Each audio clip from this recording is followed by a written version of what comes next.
那实际上就是一个虚假的合同、虚假的雇主、虚假的岗位。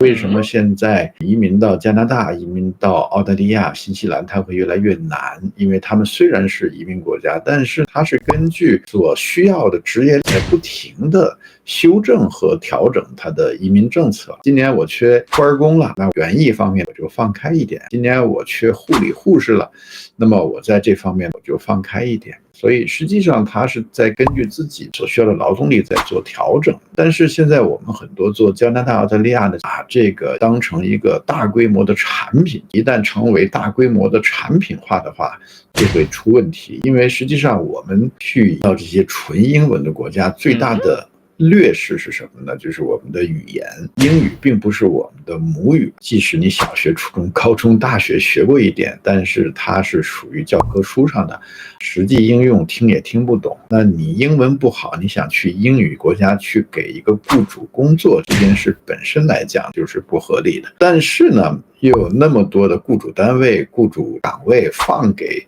我们这边的客户，那是什么问题呢？那实际上就是一个虚假的合同、虚假的雇主、虚假的岗位。你貌似拿到了一个工作签证，但是你会发现，实际上它是一个灰色的地带。你付的钱其实是给到雇主买了一个对应的工作岗位，但是你本人并不是有能力去匹配和适应，反而你要给自己发工资，给自己掏相应的税务成本等等。那么这个灰色地带呢，如果人数不是很多的情况下，其实是可以过关的。但是如果把它作为一个产业的话，那么势必会遭到相应国家移民局的调查，因为他真正需要的不是你有钱来买一个岗位，但是你并不工作，而是他真的希望你没钱，但是你能来工作，给社会带来相应的贡献和服务啊。所以就变成了道高一尺，魔高一丈。你不是跟雇主去做灰色的协议吗？那么我们也可以去查雇主，如果我们发现你是假的，那对不起，我要把你扔出去了。所以为什么现在加拿大的雇主担保越来越难？因为呢，它是一个灰色产业，而且庞大的很。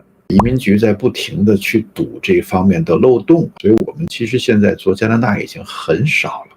我们也怕你被查，而且加拿大它的政策是一直在调整。今年说这样可以啊，等你过去了，他又说这样又不可以了，那你说怎么办呢？所以这个东西还是有些让人头疼。